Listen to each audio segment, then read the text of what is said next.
말씀입니다. 잠언 3장 1절부터 10절까지의 말씀, 우리가 한 절씩 교독하면서 말씀을 읽도록 하겠습니다. 내 아들아, 나의 법을 잊어버리지 말고 내 마음으로 나의 명령을 지키라. 그리하면 그것이 내가 장수하여 나는 내게 누리게 하며 평강을 더하게 하리라. 인자와 진리가 내게서 떠나지 말게 하고 그것을 내 목에 매며 내 마음판에 새기라. 그리하면 내가 하나님과 사람 앞에서 은총과 기준이 여김을 받으리라. 너는 마음을 다하여 여호와를 신뢰하고 내 명체를 의지하지 말라. 너는 범사의 길을 인정하라. 그리하면 내 길을 지도하시리라. 스스로 지혜롭게 여기지 말지어다. 여호와를 경외하며 악을 떠날지어다. 이것이 내 몸의 양면이 되어 내 골수를 윤택하게 하리라. 내 재물과 내 소산물의 처음 익은 열매로 여호와를 공경하라. 그리하면 내 창고가 가득 차고 내 포도즙 트에 새 포도즙이 넘치리라. 아멘. 네, 자리에 앉아주시기 바랍니다. 네, 지금 저희가 잠언 말씀을 계속해서 나누고 있는데요. 1장부터 지금까지 이렇게 말씀의 내용을 보면 여러분들이 이 잠언의 주제가 무엇인가 여러분들 알 수 있었을 거예요. 그렇죠? 하나님을 경외하는 것이 지식의 근본, 지혜의 근본이다라고 저희들에게 말씀을 하고 있습니다. 그래서 우리가 하나님의 말씀을 사모하고 하나님을 경외하고 하나님의 말씀대로 살아가는 사람들을 이 잠언에서는 지혜자다라고 이야기를 하고 있어요. 오늘 본문 말씀을 통해서 함께 나누신 말씀의 제목은 지혜자에게 주시는 복입니다. 지혜자에게 주시는 복. 아마 여기 계신 여러분들이 다 지혜자인 줄 믿습니다. 하나님의 말씀을 따라 살아가려고 누구보다도 최선을 다하고 하나님 앞에 신실하게 힘쓰시는 여러분들이 정말 지혜자인 줄 믿습니다. 여러분, 오늘 읽으셨던 본문 말씀 1절, 2절 이 말씀이 쉬운 성경의 이 번역을 통해서 보면 이렇게 돼 있어요. 내 아들아, 내 가르침을 잊지 말고 내 명령들을 내 마음에 소중히 간직하여라. 그리하면 너는 오래 살고 성공하게 될 것이다. 너는 오래 살고 성공하게 될 것이다 라고 말씀하고 있어요. 그러니까 하나님의 말씀, 이 말씀의 가르침을 잊지 않고 그 말씀에 순종하며 마음속에 그 말씀을 간직하고 살아가게 되면 오래 살게 되고 성공하게 될 것이다 라고 이야기하고 있어요. 성공이라는 표현을 쓰고 있지 않습니까? 근데 우리가 지금 보고 있는 개정 성경에서는요, 거기서 평안이라고 이야기하고 있어요. 그리고 킹 제임스 버전을 번역한 흥정역에 보면 그 평강을 화평으로 번역을 하고 있습니다. 같은 내용이에요. 하지만 이 쉬운 성경에서 이야기하고 있는 성공이다라는 단어와 연결해서 우리가 생각해 볼 때 우리가 하나님의 말씀을 간직하고 하나님의 말씀대로 살아가는 인생이야말로 성공하는 인생이다라고 저희들에게 가르쳐주고 있는 거예요. 세상 사람들은 보통 성공이다 이야기하면 우리 눈에 보이는 것, 또 우리가 누리고 있는 것이 남들보다 더 많고 충족되어 있을 때 성공한 삶이다라고 이야기를 합니다. 그런데 우리가 성경에서 말하는 성공은요, 그러한 것이 기준이 되지 않습니다. 성경에서 말하고 있는 성공의 기준은 바로 평안과 화평이에요. 하나님의 말씀을 통해서 하나님과 동행함으로 저희들에게 주시는 그 평안과 화평이 얼만큼 우리의 인생 가운데 채워져 있느냐가 인생을 살아가는 데 있어서 그리스도인으로서 성공한 인생인가 아닌가를 말하는 기준이 된다고 오늘 말씀을 통해서 볼 수 있습니다. 그러니까 세상이 말하는 성공은요, 일시적인 것일 수도 있어요. 그렇죠? 성공이다라고 했었는데 어느 정도 시간이 지나서 보면 그 성공했던 분도 실패의 자리에 가 있는 경우가 있습니다. 그러니까 세상의 것들은요, 성공과 실패가 공존하고 있어요. 그런데 하나님의 것은요, 한 번 성공하면 끝까지 성공입니다. 그것이 바로 형통인 거예요. 우리가 하나님 말씀 안에 살아갈 때 우리 인생이 만사가 형통하다라고 말하잖아요. 그러니까 우리가 주님을 만남으로 인해서 누리는 평안과 화평과 그 기쁨으로 말미암아 우리의 인생은 주님만을 만나는 그날까지 성공의 삶이라는 거예요. 그러니까 이 그리스도인이 말하는 이 형통과 성공은요, 우리 자신에서만 끝나지 않습니다. 이것은 우리 세대를 통해서 다음 제너레이션으로 지속적으로 전달이 되는 거예요. 세상의 성공은 본인만 누리기도 하고 또 본인이 누리다가 본인 세대에서 끝날 수도 있습니다. 다음 세대로 넘어간다고 해서 그것이 또 그 세대에서 영원하지 않습니다. 근데 하나님께서 저희들에게 주신 이 형통, 하나님께서 주시는 인생의 그 성공은 저희뿐만 아니라 우리 자녀 세대까지 지속되어지는 형통인 것을 여러분 믿고 여러분들 살아가시기 바랍니다. 여러분 어떻게 하면 이러한 형통, 이러한 평안과 이런 기쁨을 누릴 수 있겠습니까? 에베소서 2장 7절에 저희들에게 말씀합니다. 이는 그리스도 예수 안에서 우리에게 자비하심으로써 그 은혜의 지극히 풍성함을 오는 여러 세대에 나타내려 하십니다. 여기에 보면 답을 가르쳐주고 있습니다. 이러한 풍요로운 복을요, 예수 그리스도의 가르침을 받음으로, 예수 그리스도 안에 있음으로 이 모든 은혜가 여러 세대에 걸쳐서 나타나게 된다라고 말씀하고 있는 것입니다. 그러므로 사랑하는 성도 여러분, 여러분들이 누리는 이 형통, 은혜, 복, 이 모든 것이 다음 세대, 여러 세대에 걸쳐서 가기를 원하신다면요, 예수 그리스도 안에 있어야 합니다. 그래야 예수 그리스도 안에서 누리는 모든 것이 여러 세대에게 흘러가게 되는 거예요. 세상적인 것은 결코 그렇게 흘러갈 수가 없습니다. 이 형통이라는 이 말은요, 히브리어로 번영했다, 성공했다라는 뜻을 가지고 있습니다. 그래서 만사가 형통하다라는 것은 우리의 모든 삶의 일거수일투족이 다 번영하고 성공한다라는 것인데, 이 세상적인 기준에서 있어서의 이 번영과 성공은요, 그냥 내 만족, 내 자신이 주인이 되어 있는 성공입니다. 하지만 그리스도인들에게 있는 형통은요, 하나님 안에서의 성공입니다. 하나님 안에서의 번영입니다. 그래서 어떤 일을 하든지 무슨 일을 하든지 하나님의 뜻대로 하고 하나님의 말씀에 순종함으로 행동하는 것, 그러한 삶이 이어질 때 형통을 누리게 된다는 것이죠. 그러므로 사랑하는 성도 여러분, 우리가 인생을 살아가면서 하나님의 참된 지혜자로 살기를 원하시면요, 내 뜻대로 살아가면서 누리는 형통을 추구해서는 안 되는 거예요. 우리는 하나님의 뜻대로 살아감으로써 하나님께서 주시는 그 형통을 누리는 삶을 살아가야 하는 것입니다. 그러한 인생을 살아가는 자들이 지혜자예요. 오늘 본문 말씀은 특별히 이 지혜자들이 누리는 복을요, 5가지로 이야기를 하고 있습니다. 5가지를 이야기하고 있는데 오늘 이 시간에는 저와 3가지를 보면서 은혜를 나누려고 해요. 어떻게 행동하면 어떻게 될 것이다 라고 오늘 본문은 이야기하고 있습니다. 오늘 저희들이 이 말씀을 통해서요, 정말 하나님께서 기뻐하시는 지혜자가 되어 이 지혜자가 누리는 복을 함께 누리시기를 주님의 이름으로 축원합니다. 첫 번째는요, 평강의 복입니다. 하나님의 말씀을 귀하게 여기는 지혜자에게 평안을 주신다, 평강의 복을 주신다라고 말씀하고 있습니다. 여러분, 저희가 신앙생활을 하다 보면 처음에 예수님을 만나고 뜨거운 마음이 있을 때는요, 하나님의 말씀을 귀하게 여기고 하나님의 말씀을 묵상하며 살아가는 시간을 보냅니다. 그런데 어느 분들은 시간이 지나면 지날수록 그 삶이 익숙해지다 보니까 하나님의 말씀을 이제는 조금씩 소홀히 여기는 경향이 있어요. 그러니까 하나님의 말씀을 소홀히 여기다 보면 삶이 어떻게 변하느냐 보면 세상 중심으로 바뀌어가는 우리의 모습을 발견하게 됩니다. 하나님의 법을 잊어버리고 세상의 법이 오히려 우리에게 자유롭고 세상을 더 사랑하게 되는 이러한 모습을 발견하게 된다는 것이죠. 만약에 우리가 이러한 모습이 지금 보인다면요, 하나님 앞에 회개함으로 돌아와야 합니다. 우리는 하나님 말씀을 귀하게 여기고 하나님의 말씀을 묵상하면서 그 말씀이 인도하시는 대로, 이끄시는 대로 순종하며 살아가는 인생이 되어야 합니다. 믿음의 사람들이 이 말씀으로 기초가 되어 있지 않으면요, 시험에 빠지기가 쉽습니다. 여러분들도 잘 아시겠지만 사단은요, 예수를 믿지 않는 사람들을 건들지 않아요. 하지만 예수 믿는 사람들만 건듭니다. 예수 믿는 사람들을 언제 건드느냐? 그들의 마음이 흔들리고 있을 때, 말씀을 떠난 삶을 살아가고 있을 때 어김없이 사단은 찾아온다는 것이죠. 그래서 우리가 말씀 위에, 말씀을 중심으로 서 있는 이러한 삶의 모습은요, 너무나 중요합니다. 그러한 삶의 모습이 우리에게 있어야 잘못된 것을 분별하고 세상적인 것을 분별해서 그것을 떠나 하나님께서 기뻐하시는 인생을 살아갈 수 있게 되는 것이죠. 여러분, 거울을 왜 봅니까? 거울을 보면서 내 자신의 모습을 들여다보기 위해서 봅니다.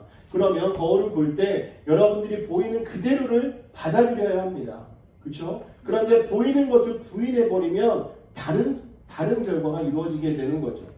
여러분, 백설공주에 보면 거기에 나오는 마녀가 거울에게 물어보잖아요. 거울에게 물어보는데 여러분 이상하지 않습니까? 그냥 거울을 보고 자신이 보는 대로 느끼면 되는데요. 거울이 대답하는 대로 듣고 생각하고 판단합니다. 근데 자신이 거울을 보았을 때 자신의 모습을 보고 정말 이 세상에서 가장 아름다운 모습이구나라고 본인이 생각한다면 그 얼굴이 정말 아름다운 모습일 것입니다. 그런데 그 거울을 보면서 물어볼 때 누가 제일 아름다운지 물어봤을 때 그 사람이 아닌 다른 사람을 이야기하잖아요. 그러다 보니까 그렇게 듣고 나니까 그 마음속에 악이 올라오고 분이 올라오고 그 자신보다 아름답다라고 말하는 사람을 없애버리고 싶은 이런 마음이 들었던 거 아니겠습니까? 여러분들이 거울을 바라보는 그것처럼 우리가 하나님의 말씀을 대할 때 그 말씀이 우리의 거울이 돼서 말씀이 말씀하시는 대로 우리는 듣고 그 말씀을 따라 저희들이 살아가야 돼요. 그 말씀을 대할 때 하나님이 저희들에게 주시는 말씀이 분명히 있음에도 불구하고 그것을 부인하고 그냥 다른 속삭임에 귀를 기울이게 되면 내가 원하는 내 자아가 원하는 소리에 귀를 기울이게 되면요 말씀을 들어도 소용이 없는 거예요. 말씀을 대할 때 어느 분은 그렇잖아요. 와 오늘 이 말씀은 너무 좋은데 이 어느 분의 말씀인 거야. 자기 말이 아닌 거예요. 이 말씀은 누가 듣고 깨달아야 돼. 이런 생각 많이 하지 않습니까? 하지만 여러분 하나님의 말씀은 모두에게 동일하게 적용되고 동일하게 역사합니다. 우리의 모습을 비추는 거울로 받아들이셔야 하는 거예요. 오늘 본문 말씀 1절 2절에서 내 아들아 나의 법을 잊어버리지 말고 내 마음으로 나의 명령을 지키라. 그리하면 그것이 내가 장수하여 많은 해를 누리게 하며 평강을 더하게 하리라 라고 말합니다. 하나님의 말씀을 가까이 하면서 잊지 않고 명령을 지키는 자는 장수를 하는데 장수하는 동안 평안을 누리면서 살아간다는 거예요.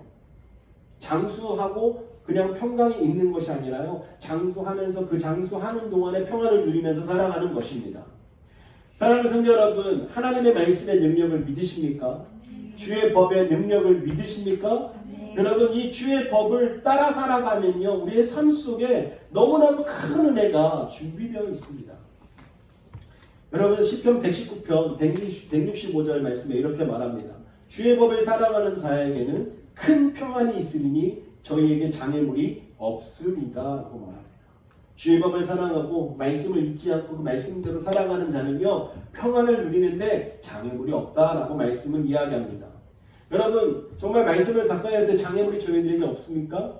여러분 장애물은 있어요. 그런데요 주님께서 말씀을 가까이 하는 자들에게 평안을 주시니까 그 장애물이 있어도 그 평강으로 인하여서 무난하게 넘어갈 수 있는 것입니다. 그 장애로 인해서 휘둘리는 것이 아니라 오히려 하나님의 말씀을 의지해서 그 장애물을 뛰어넘고 우리를 공격하는 악한 사단의 대적을 물리치면서 살아가는 인생이 되는 것입니다. 여러분 욥기 23장 12절 말씀에 보면요 정한 음식보다 그의 입의 말씀을 귀히 여겼도다라고 말씀합니다. 이 말씀의 뜻이 뭐냐면 그만큼 말씀을 가까이 해야 한다는 것이거든요. 하나님의 말씀을 가까이 해야 된다는 것을 욥이 깨닫고 말하고 있는데요. 그것을 무엇보다 더 많이 해야 되냐라고 말하냐면 음식을 먹는 것보다라고 이야기해요. 여러분들이 생각했을 때 하나님의 말씀을 가까이 하는 것의 기준이 무엇일까 고민이 되신다면 이 말씀을 토대로 한번 기준을 세워보십시오. 여러분들이 하루에 음식을 드실 때 어떻게 드십니까? 여러분 우리가 보통 평균적으로 하루에 3끼를 먹고 살아간다고 가정했을 때 식사를 위해서 준비하는 시간이 있고 함께 나누는 시간이 있고 그러면 최소 10분에서 길게는 1시간씩 들어갑니다. 그렇죠? 근데 그것을 평균적으로 적용하면 하루에 1시간 반에서 2시간 정도 우리가 먹는 데 시간을 할애한다고 가정을 해봅시다. 그렇다면 여러분 음식을 먹는 것을 여러분 포기할 때 물론 바빠서 안 드실 때도 있고 입맛이 없어서 안 드실 때도 있지만 항상 매일 드시잖아요. 여러분 하나님의 말씀이 그와 같다는 것이죠. 육의 양식을 우리가 대하는 것처럼 그 시간을 드리고 우리가 수고를 하고 그래서 음식을 나누면서 함께하는 것처럼 하나님의 말씀도 우리가 그와 같이 가까이 하고 하나님의 말씀을 묵상하고 하나님의 말씀을 잊지 않으려고 힘쓰는 삶의 모습이 저희들에게 필요하다는 것을 말씀하고 있는 것입니다. 여러분 이렇게 말씀을 가까이 하는 자에게 하나님께서는 평안을 허락해 주시고 그 평안으로 말미암아 저희의 삶 속에 있는 모든 장애물을 제거하는 능력까지도 허락해 주시는 거예요. 여러분 신앙생활 열심히 하시고 믿음의 본이 되시는 분들 보시면요 정말 하나님의 말씀 읽는 것을 게을리하지 않습니다. 하나님의 말씀이 그냥 그분의 삶 속에서 군데군데서 막 튀어나오도록 말씀을 가까이 하십니다. 그러다 보니까 정말 삶에 힘들고 어려운 일이 있고 정말 여러 가지 아픔이 있는 상황 속에서도 포기하지 않고 주저앉지 않고 낙심하지 않을 수 있는 그 이유가 하나님 말씀이 주시는 평안이 그에게 있기 때문에 그런 거예요. 그래서 그 어려운 환경을 이길 수 있는 지혜를 말씀으로부터 얻고 그것을 이길 수 있는 능력을 말씀으로부터 얻어서 자신의 삶 속에 있는 그 어두운 모든 순간을 뛰어넘게 되는 것입니다. 시편 119편 105절 말씀에는요. 주의 말씀은 내 발의 등이요 내 길의 빛이니이다 라고 말씀합니다. 우리의 어두운 순간에 어려운 순간에 저희들에게 빛이 되어주셔서 저희들이 가야 될 그 방향을 알려주시는 것이 바로 하나님의 말씀이라는 거예요. 그러니까 하나님의 말씀이 저희들을 인도하시면요. 우리 삶 속에 아무리 큰 태산이 기다리고 있다 하더라도 그것을 잘 비껴갈 수 있고 그것을 잘 뛰어넘어갈 수 있게 되는 줄 믿으시기 바랍니다. 그리고 98절 말씀에 보면요. 주의 계명들이 항상 나와 함께하므로 그것들이 나를 원수보다 지혜롭게 하나이다. 하나님의 말씀이 나와 함께하면요. 하나님의 말씀이 원수들보다 지혜롭게 저희를 만든다라고 시편 기자가 고백하고 있습니다. 하나님 말씀이 있으면 원수가 우리를 대적해도 우리는 능히 승리하는 자가 된다고 말씀하고 있는 거예요. 사랑하는 성도 여러분, 여러분들이 인생을 살아가면서 힘들고 고되고 어렵고 왜 나에게만 이런 일이 생기는 거야 라고 여러분 생각이 드실 때 여러분들이 가져야 될 태도는 하나님의 말씀으로 돌아가는 것입니다. 하나님의 말씀을 기억하고 그 말씀을 붙잡고 기도하는 거예요. 하나님의 말씀이 여러분들에게 참된 평안을 주시고 하나님의 말씀이 여러분들에게 참된 기쁨을 주실 줄을 믿으시기 바랍니다. 예레미야 15장 16절 말씀, 그 하반절 말씀에 보면 이렇게 말합니다. 내가 주의 말씀을 얻어먹었사오니 주의 말씀은 내게 기쁨과 내 마음의 즐거움이요 라고 고백합니다. 여러분, 하나님의 말씀이 여러분의 기쁨이 되신 줄 믿으시기 바랍니다. 하나님의 말씀이 여러분들에게 즐거움이 됨을 믿으시기 바랍니다. 하나님의 말씀이 여러분과 함께하면 여러분들이 살아가는 모든 순간, 여러분의 인생의 모든 순간 속에 하나님께서 주시는 그 평안과 기쁨과 즐거움이 가득 차서 날마다 기쁨으로 하나님께 영광 돌리는 인생이 될 줄 믿습니다.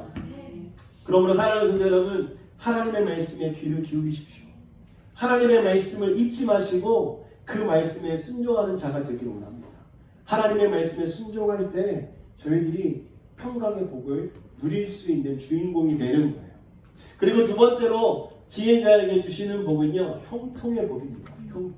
서두에도 여러분에게 형통에 대해서 말씀드렸잖아요. 전심으로 하나님을 신뢰하는 자, 전심으로 하나님을 신뢰하는 자에게 형통의 복이 있는 거예요. 5절과 6절 말씀 보면 너는 마음을 다하여 여호와를 신뢰하고 내 명철을 의지하지 말라. 너는 범사에 그를 인정하라. 그리하면 내 길을 지도하시리라 라고 말씀합니다. 여기에 신뢰하라 라고 말하고 있는 이 원어의 내용을 보면요. 이 원어의 뜻은 원어는 단어는요. 백타흐라고 이해합니다. 백타흐. 근데 이 단어의 뜻 속에 포함되어 있는 내용이 신뢰하다, 확신하다, 그리고 안전하다라는 뜻이 있어요. 그러니까 이 단어를 사용하면요. 그 어떤 대상을 완전히 신뢰하기 때문에 자신의 몸을 완전히 그에게 맡긴다라는 뜻이 있습니다. 안전한 곳이기 때문에. 그러므로 우리가 여호와를 신뢰한다라는 것은요. 하나님 앞에 우리의 모든 것을 맡기는 거예요. 그리고 우리가 그 안에서 안전을 누릴 수 있다는 확신을 가지고 맡기는 것입니다. 그리고 5절 후반부에 솔로몬은요. 여호와를 신뢰하는 것이 무엇인지 구체적으로 저희들에게 말하는데요. 그것이 뭐냐면 명철을 의지하지 않는 거예요. 우리의 명철을 의지하지 않는 것. 여러분, 그것이 무엇입니까? 우리의 경험, 우리의 생각, 우리의 지혜, 그것을 다 하나님 앞에 내려놓고 하나님의 지혜를 취하는 것. 그것이 바로 여호와를 신뢰하는 자의 모습이라는 것입니다. 그리고 솔로몬은요, 6절 상반절에서 범사, 곧 모든 일에 하나님을 인정하라라고 가르치고 있습니다. 본문에서 인정하라라고 인정하라라는 의미로 번역된 단어는요, 다에후라고 이렇게 되어 있는데요. 그 원형을 보면 야다라고 말합니다. 그 원형의 뜻이 참 중요한데요. 이 단어는 이 피상적인 지식이 아니라 경험을 통해서 알게 된 구체적인 지식을 말합니다. 그러니까 사물이나 대상의 본질에 이르기까지 파악하고 있는 아주 철저한 온전한 그 지식을 가르칠 때 사용하는 단어인데요. 다시 말씀드리면 범사의 모든 일을 하나님의 인도하심 따라 가라는 것은요. 하나님의 인도하심은 완전하시다라는 것을 인정하고 가라는 거예요. 그러니까 우리의 모든 것을 다 그 안에 쏟고 하나님 앞에 모든 것을 맡기며 살아가라라고 말씀하는 것입니다. 그러니까 하나님을 인정한다라는 것은요. 하나님이 정말 이 세상 속에서 가장 완전한 지혜임을 우리가 고백하는 것입니다. 여러분 그렇게 살아갈 때 하나님께서는 저희의 길을 인도하신다, 지도하신다 이렇게 말씀하고 있습니다. 생각해 보십시오. 여러분 하나님께서 지도하시는 그 길은 어떠하겠습니까? 사람이 지도하는 길은 틀릴 수도 있습니다. 지극히 주관적일 수도 있고 개인적일 수 있기 때문에 그런데요. 하다못해 내비게이션도 업데이트를 제대로 하지 않으면 잘못 길을 인도할 때가 있습니다. 여러분 그런데 하나님께서 인도하시는 그 길은요. 정말 완전하고 곧은 길이 되어서 저희들이 좌로나 우로나 치우치지 않고 걸어갈 수 있도록 인도하시는 길입니다. 그러므로 우리가 범사의 여호와의 뜻을 알고 그 뜻에 순종하고자 애쓰는 사람에게는요. 하나님께서 계속해서 그 길을 바르게 해주시고 평탄하게 해주시고 모든 장애물을 제거해 주시고 정말 번영할 수 있도록 인도해 주신다라는 말씀이에요. 이러한 형통이 하나님을 신뢰하며 살아가는 자에게 주어진다라고 오늘 말씀은 이야기하고 있습니다. 여러분들이 잘 아시는 바와 같이 다윗의 인생을 한번 보십시오. 다윗의 인생을 한마디로 정의해 본다면 아마 범사의 하나님을 신뢰하는 삶으로 정의할 수 있을 것입니다. 하나님을 믿고 의지하고 살아가는 삶의 모습을 들여다볼 때 정말 어떤 순간에도 하나님 앞에 무릎을 꿇었어요. 원수들이 자신의 목숨을 위협할 때도 무릎을 꿇고 광야에서 혼자 숨어서 지낼 때도 무릎을 꿇었고 정말 목동으로서 양을 칠 때도 하나님께 기도하면서 인생을 살아갔던 것을 봅니다. 이와 같은 신뢰가 우리의 인생 속에 필요한 거예요. 무엇을 하든지 어느 곳에 있든지 하나님이 어떤 분인지를 깨닫고 그 하나님께서 내 삶의 주인이 되셔서 인도하실 것을 믿고 구하는 자세가 삶 속에서 날마다 이루어져야 하는 것입니다. 이러한 삶을 살아갈 때 다윗에게 하나님께서는요 정말 역사상 어느 누구도 누릴 수 없는 번영과 삶의 형통함을 허락해 주셨습니다. 정말 이스라엘의 최고의 강대국이었던 시절이 바로 다윗 왕의 시절 아닙니까? 그러니까 하나님 앞에 맡기면서 살아가니까 그러한 은혜를 허락해 주셨던 거예요. 예레미야 9장 23절과 24절 말씀에 보면 이렇게 말합니다. 여호와께서 이와 같이 말씀하시되 지혜로운 자는 그의 지혜를 자랑하지 말라. 용사는 그의 용맹을 자랑하지 말라. 부자는 그의 부함을 자랑하지 말라. 자랑하는 자는 이것으로 자랑할지니 곧 명철하여 나를 아는 것과 나 여호와는 사랑과 정의와 공의를 땅에 행하는 자인 줄 깨닫는 것이라. 나는 이 일을 기뻐하노라. 여호와의 말씀입니다. 그러니까 지혜자가 가져야 될 자세는요, 저희가 가지고 있는 것을 자랑하지 않는 거예요. 우리의 지혜를 자랑하지 않는 것입니다. 또 우리가 가지고 있는 재능과 우리가 누리고 있는 환경의 모든 것을 자랑하지 않는 거예요. 다만 우리가 자랑할 것은 바로 여호와 하나님을 자랑하는 거예요. 구체적으로 이 말씀에는 하나님을 아는 것을 자랑하라라고 말합니다. 하나님을 아는 자는요, 하나님을 알므로 선과 악을 구별할 수 있게 되고 정말 하나님께서 저희들에게 말씀하신 그 선한 길을 걸어갈 수 있는 은혜가 있는 자예요. 이렇게 살아가면 하나님께서 그것을 보고 기뻐하신다라고 이 말씀은 저희들에게 가르쳐주고 있는 것입니다. 사랑하는 성도 여러분, 자기만 의지하고 자기의 계획대로 살아가는 사람은요, 하나님 앞에 하나님의 뜻을 앞세우고 하나님의 뜻대로 살아가는 자를 따라갈 수가 없습니다. 여러분, 우리의 계획, 우리의 경험, 우리의 지혜 다 내려놓기를 원합니다. 우리가 하나님을 인정하는 그 순간 하나님 말씀에 순종하고 하나님의 그 명철을 의지하고 나아갈 때 하나님께서는 저희들의 길을 지도해 주실 것입니다. 하나님께서 저희의 길을 지도해 주실 때 우리의 삶 속에 정말 넘치는 복이 있을 거예요. 넘치는 기쁨이 있을 줄 믿습니다. 여러분 이러한 기쁨과 이러한 평화를 누리면서 살아가는 인생이 된다면 이거야말로 형통한 인생이 아니고 무엇이겠습니까? 사랑하는 성도 여러분, 정말 여러분들 하나님을 신뢰하며 살아가는 자가 되길 원합니다. 하나님보다 앞설 수 있는 것은 이 땅에 아무것도 없어요. 여러분 사람의 말에 귀 기울일 필요가 없습니다. 물론 사람을 통해서 말씀하시는 하나님의 말씀을 우리가 분별해서 깨달아야 하겠지만 그냥 우리가 육신적이고 정욕적이고 세상적인 이야기들에 귀담아 듣고 너무 이렇게 마음이 움직인다면 그 문제가 있는 거예요. 우리는 하나님의 말씀에 귀 기울이고 여호와 하나님께서 저희들을 지도하시고 인도하실 그 길을 따라 걸어가는 지혜자가 되시기를 주님의 이름으로 축원합니다. 마지막으로 세 번째 주시는 복은요, 넘치는 복입니다. 지혜자에게 주시는 복은 아주 넘치는 복이에요.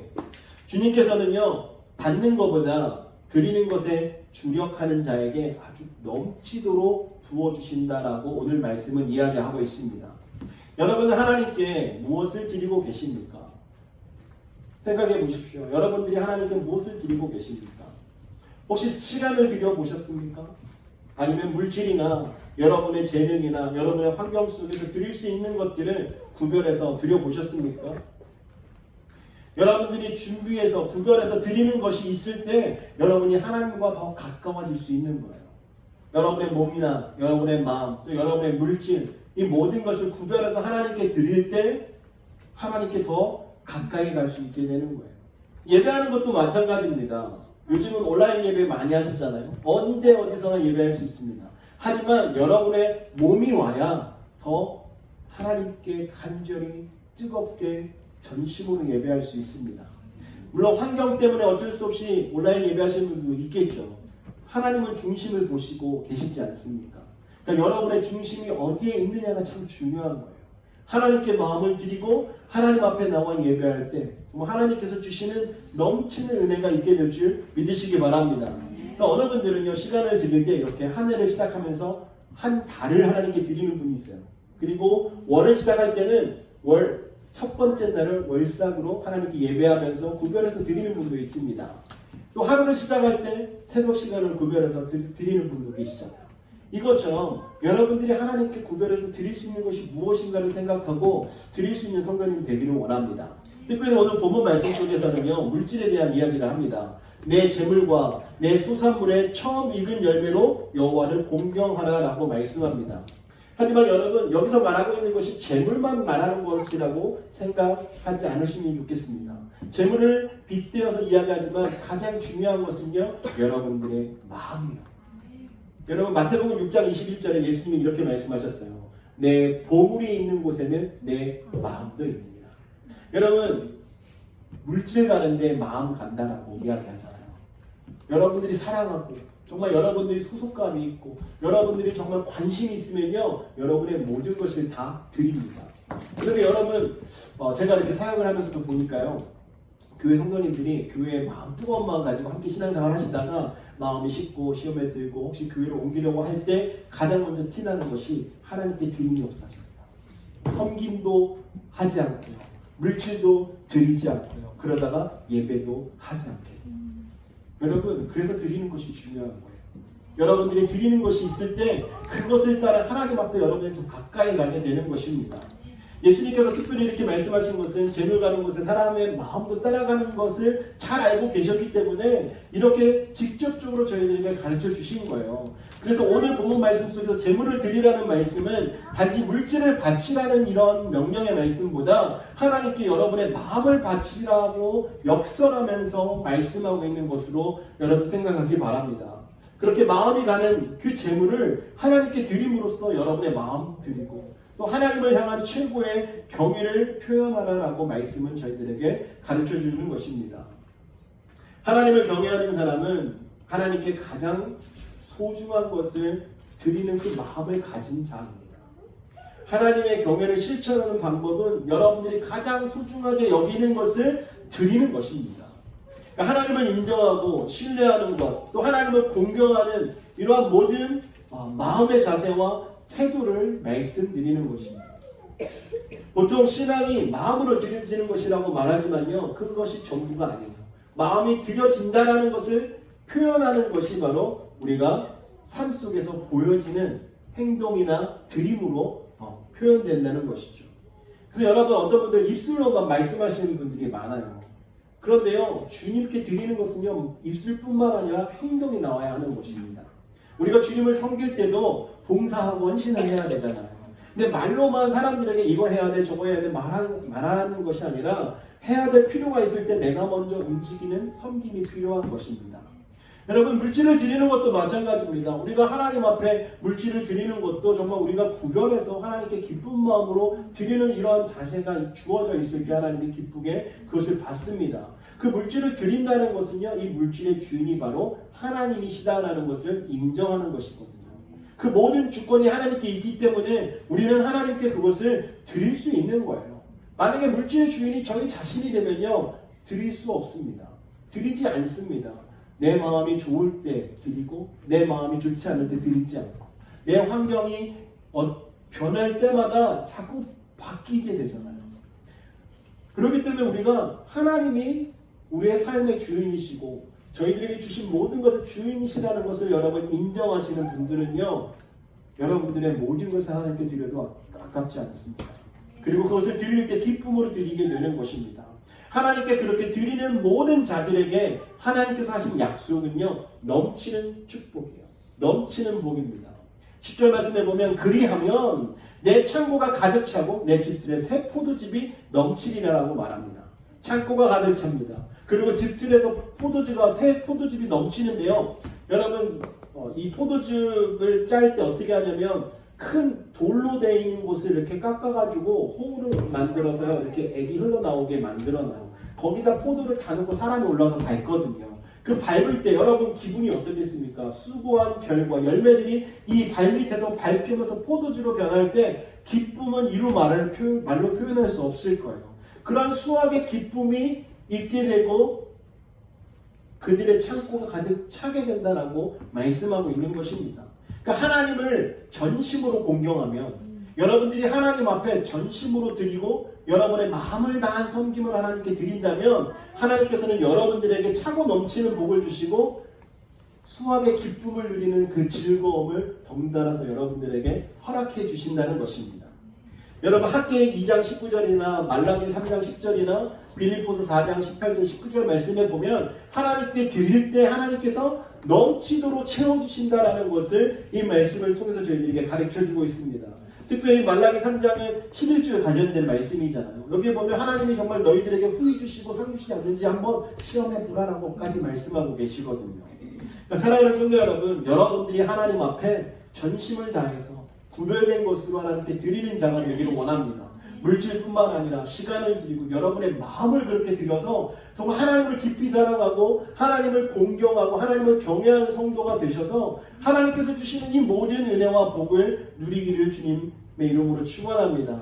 여러분, 세상을 살아갈 때 사람들이 투자를 많이 하잖아요. 투자하는 이유는 무엇입니까? 투자한 것으로 인해서 열매를 얻고 그것으로 인해서 기쁨을 누리기를 원하는 것 아닙니까? 근데 세상 것은요, 투자할 때 100% 성공이 없어요. 그렇죠? 항상 리스크를 갖고 있습니다. 그런데 우리가 하나님 앞에 만약에 투자를 한다면, 표현이 투자라고 해서 그렇지만요, 하나님께 심으시면요, 리스크가 없습니다. 하나님께서는 여러분들에게 차고 넘치는 은혜를 여러분들의 마음의 중심을 보시고 그 이상으로 채워주시는 분입니다. 그러므로 사랑하는 성도 여러분, 여러분들 하나님께 최고의 헌신, 최고의 정성, 또 최고의 희생으로 하나님께 나아가기를 원합니다. 여러분들이 하시는 그 모든 것을 하나님께서 보시고 하나도 그냥 주시지 않습니다. 하나님께서는 여러분의 중심을 보시고 여러분들에게 넘치는 은혜를 허락해 주실 거예요. 여러분, 넘치는 은혜, 여러분 통해서 넘치면요, 여러분만 잘 되는 게 아니에요. 여러분 주변에 계신 분들도 그 흘러넘친 은혜를 덩달아 경험하고 누리게 될 줄 믿습니다. 그러므로 사랑하는 성도 여러분, 오늘 말씀 속에서 저희들에게 주시는 이 은혜를 기억하시기 바랍니다. 오늘 말씀이 약속한 이 복을 기억하시기 바랍니다. 여러분께서 하나님의 말씀에 귀 기울이고 하나님의 말씀을 잊지 않고 살아가면 여러분들에게 주시는 그 평안이 가득하고 넘치게 될 줄 믿습니다.